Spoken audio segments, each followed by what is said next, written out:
Eu sou a Soraya Magdanello e esse é o Logística Plus, nosso encontro semanal para entender as rápidas mudanças que ocorrem no comércio exterior.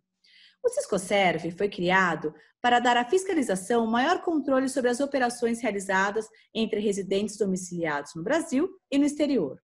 De acordo com informações divulgadas no site do Ministério da Economia, o Siscoserv foi desativado a partir de 11 de julho de 2020, gerando muitos comentários no mercado sobre o possível fim do sistema. Estou aqui com a Roberta Folgueral, gerente geral comercial da Advance de Corretora. Obrigada por aceitar nosso convite novamente, Roberta. É sempre muito gostoso receber você aqui. Eu que agradeço, Soraya, agradeço a você e a Plus Cargo pela gentileza de me deixar estar com vocês novamente. Roberta, conta pra gente. O que aconteceu com as obrigações do Siscoserv a partir da desativação? Pânico, caos, desespero. Ok. Então, não podia falar pânico, caos e desespero, né? Quando o sábado do dia 11 amanheceu, todo mundo ficou desesperado. Eu fiquei me perguntando por que caiu o WhatsApp. Por que uma pessoa acordou no sábado para fazer um registro de Siscoserv? Bom, enfim, olha, o sistema está fora do ar, o que aconteceu? Quer dizer, aquilo que a gente falava há algum tempo, que poderia o sistema sair do ar para que outra coisa nascesse, a nota fiscal eletrônica de serviços, enfim, acabou acontecendo no dia 11. E aí, como tudo é muito fora de compasso, né, no Brasil, eles tiram o sistema do ar, depois eles explicam por quê. Então a gente vai tirar o sistema do ar, não se sabe por quê, e ficou aquela confusão. Dias depois, e tudo que eu estou falando para você são informações de dados públicos do site do Ministério da Economia e de todos os outros sites que cuidam da transparência do que os ministérios fazem. Já havia uma troca de ofícios pública aí entre o Ministério da Economia e a Serpro, no sentido de que o banco de dados do Siscoserv, né, passasse para a gestão do Ministério da Economia. Essa passada de bola vai o banco de dados e para quem entende um pouco de sistema, vai o código-fonte, tudo isso publicado em dados visíveis para qualquer pessoa, onde o Ministério da Economia já dizia, olha, o sistema é muito caro, né, existe um custo muito alto de manutenção desses dados dentro da Serpro, e todos os nossos esforços agora precisam ficar voltados aí para o combate à pandemia, né? Então, a gente não vai mais gastar com isso. Suspende a entrega dos registros e ele volta 1º de janeiro. Aí no primeiro momento, ele não sei quando ele vai voltar. Sei lá, será que ele volta?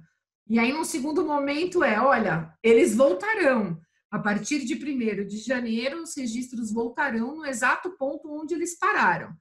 E aí todo mundo, saiu meme, aí teve briga na internet, gente brava porque um fez uma música tirando um sarro, o outro não, enfim, teve de tudo, tá? Teve de tudo nesses dias aí. Foram dias insanos, tem sido dias insanos. Você falou em pânico, me deu até crise de tosse, ainda bem que não é ao vivo e tem o botão mute aqui. Roberta, e qual que é a justificativa para que o sistema parasse? A justificativa foi custo, né? O sistema é muito caro para o governo e não tinha sentido não olhar para tudo que a gente está passando na pandemia e todas as ações de combate, de fortalecimento da economia, gastar com a manutenção do banco de dados no Serpro. Então, precisava desse tempo para que o governo pudesse se organizar. Essa foi a justificativa oficial. Eu não tenho bola de cristal para saber se existe alguma outra coisa por trás disso, mas o dado público é que a questão do custo foi a determinante para a suspensão do sistema. E o que é preciso fazer com as práticas e procedimentos do Siscoserv enquanto não há uma nova informação? Elas vão ser cobradas em 2021. Então, e aí agora vem um ponto super importante, Soraya. A Lei 12.546, que instituiu a obrigação do Siscoserv lá em 2011, ela não foi revogada. A lei continua vigente, o que significa que a obrigação não morreu. O meio de transmissão dos dados é que está suspenso. Pela própria orientação do Ministério da Economia, né, e a gente que gosta de compliance, que gosta de tudo redondo, nós temos orientado as empresas que mantenham as informações analisadas, avaliadas, planilhadas. Por quê? Se o sistema realmente voltar no dia 1º de janeiro, eu estou dizendo se, porque se mudar de ideia, ninguém sabe hoje o que vai acontecer. Mas a orientação é, os registros retomarão em 1º de janeiro, do exato ponto onde o prazo parou de ser contado. Então, está suspenso o 2º semestre? Tá. Você tinha mais um mês para fazer, que seria, vamos colocar assim, em julho. Quando o prazo voltar, você vai ter janeiro para fazer. Você tinha até agosto, você vai ter fevereiro. Então, você vai voltar no exato ponto onde ele parou de ser contado. Então, tem que continuar organizando essa informação toda. Eu sempre gosto de falar, Soraya, que é assim, se você está preocupado porque o sistema está fora do ar ou você está comemorando o fato de não ter como transmitiu, você realmente não entendeu qual que é a brincadeira do controle de compra e venda de serviços. Porque o negócio é muito maior do que simplesmente apertar um botão e fazer uma transmissão para um sistema.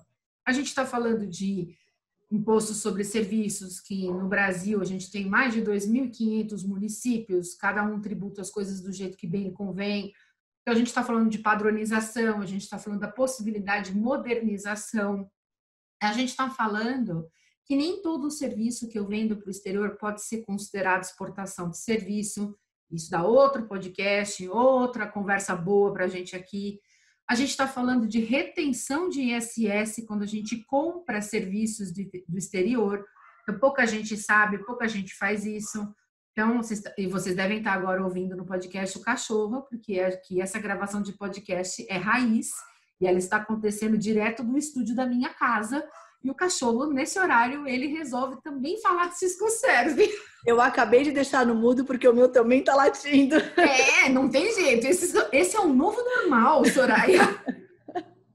Então tem que deixar tudo em ordem e acho que a comemoração sobre o desligamento do sistema, eu quero entender essa comemoração como uma grande brincadeira, uma grande piada, todo mundo tirando sarro dessa situação da gente não ter sido avisado, porque, na verdade, a empresa séria tem que estar preocupada, sim, com a compra e venda de serviço, porque existe uma questão que envolve tributação aí muito maior do que o apertar o botão e transmitir, que é isso que está suspenso. É o apertar o botão e transmitir que está suspenso. E como é que as empresas podem fazer para ter melhor controle dessas informações e não ter problema lá no futuro? Primeira coisa que eu gosto de falar é que tem que sair do estado de negação, né? Não, imagina, eu não tenho problema com tributo. Quando você começa a avaliar os serviços de uma empresa, então você pega um tomador de serviço que nunca fez retenção de ISS. As invoices desse tomador de serviço são muito genéricas. Então elas falam services, dando margem a uma grande interpretação. O processo intercompany não tributa porque é intercompany. Nem sei onde está escrito isso, não tem nenhuma falando isso. Eu sou agente de carga, não preciso fazer câmbio simbólico. Eu só faço a retenção do meu profit e mando o net, que é o frete. Quem disse, Berenice? Né? Porque existe o câmbio simbólico para isso. E tem que ser feito isso.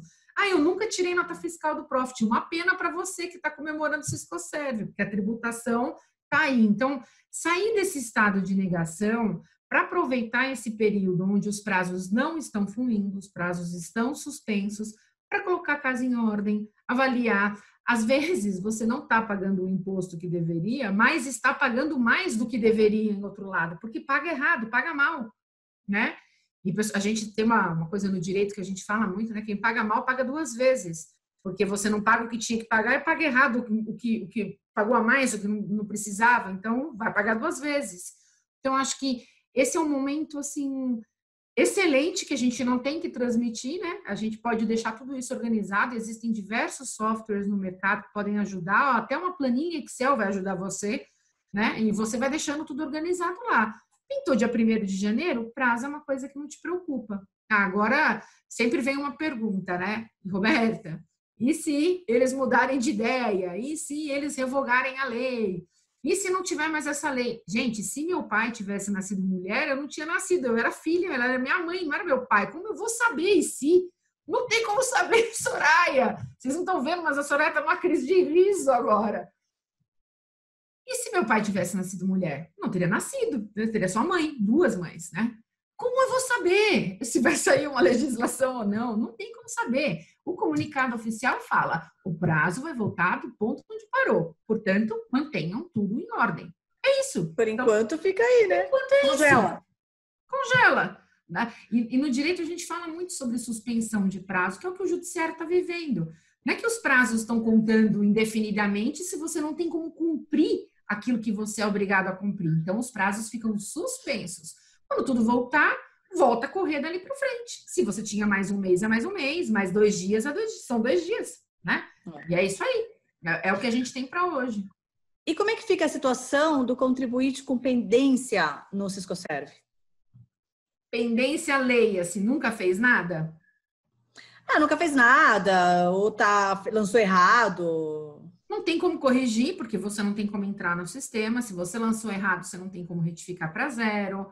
Você não tem como corrigir a nomenclatura brasileira de serviço, que eu acho que é um ponto super importante, que a classificação fiscal do serviço está na NBS, está na nomenclatura brasileira de serviço. Você não tem como acessar para fazer essas retificações. Mas, de novo, se você for fazer esse processo de sair da fase de negação, como diz Freud, né? Sai da fase de negação, toma consciência do que está acontecendo, organiza tudo, o que vier não vai te pegar desprevenido, o que vier não vai te pegar de calça curta, você não vai ter poucos dias para organizar, porque você já vai estar com tudo pronto. Agora, se você nunca fez nada, pode ser que você seja surpreendido em janeiro com alguma outra medida. O que aí vem a minha opinião, eu particularmente não acredito. Eu acho que a gente está entrando no ano de eleição e essa seria uma medida extremamente impopular. Então, acho que não aconteceria nada, nós não iríamos por esse caminho, vamos colocar assim, de punição, né? Na sua opinião, qual é o futuro do Siscoserve? Eu acho que se tem um ponto que a gente pode comemorar é a modernização. Eu acho que a gente está caminhando, sim, para um processo único que seria de avaliação e de controle via nota fiscal de serviços, né?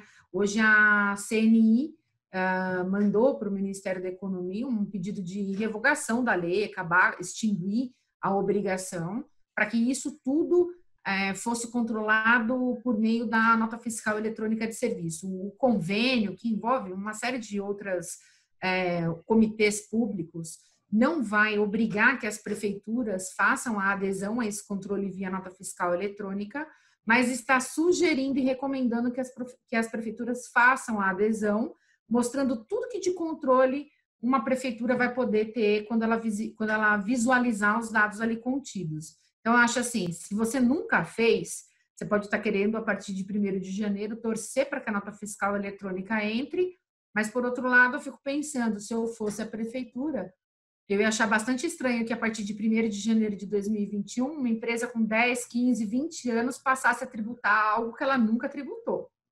E aí, sim, a prefeitura pode retroagir 5 anos mais um para buscar o ISS não recolhido, porque daí a gente está falando de crime de sonegação fiscal. O buraco é mais embaixo. Então, assim, o futuro, para mim, é modernizar. É o governo conseguir enxergar num único lugar o serviço que foi comprado, vendido, o país, estabelecer políticas públicas, mas tudo por meio da nota fiscal eletrônica de serviço. Isso é uma coisa que eu já falo há 8 anos, né? Que esse futuro ia chegar. Chegou! Chegou! Está chegando, né? Roberta, muito obrigada. Imagina, Soraya, eu que agradeço. É sempre muito gostoso receber você aqui, viu? É muito esclarecedor, né? Eu espero que a gente consiga ajudar as pessoas a entender o que fazer, né? Com essas informações todas que... Sem dúvida. Uma coisa é fato, não tem motivo para pânico e nem motivo para comemoração. Acho que a gente é profissional, dá risada assim, com os memes, com os áudios, com os vídeos, com os posts. Estou me divertindo pra caramba com tudo isso. Mas a gente tem que ser bastante consciente de que não existe almoço de graça, né? Se alguma coisa está saindo do ar é porque outra coisa ou ele de uma outra forma volta. Se fosse para morrer, bastava ter revogado a lei no próprio dia 11 de julho, não precisava ter causado tudo isso na gente. Vai lá, revoga e acabou, né? É, verdade. Então, eu agradeço demais a Plus Cargo pelo convite novamente. Soraya, é sempre gostoso falar com você, porque eu me sinto batendo papo entre amigos. Então, no que eu puder também. ajudar... Obrigada mesmo, viu? Muito gostoso mesmo. Já falei que eu quero gravar uma vez por semana com você, né? Bora lá, eu só não sei se vou ter tanto assunto assim. Deixa um horário reservado aí. Toda segunda às 18 a gente Olha, vai... a gente já veio falar da bola de cristal do câmbio, agora a gente fala da bola de cristal do Ciscoserve, dos oráculos do Ciscoserve. Vamos ver o que mais oráculos temos por aí, hein? E lembrando que nossos canais estão com diversas informações importantes para quem quer entender as mudanças no Comex. Site, YouTube, Instagram, LinkedIn, Spotify. Esperamos a sua visita. Até a próxima. Obrigada.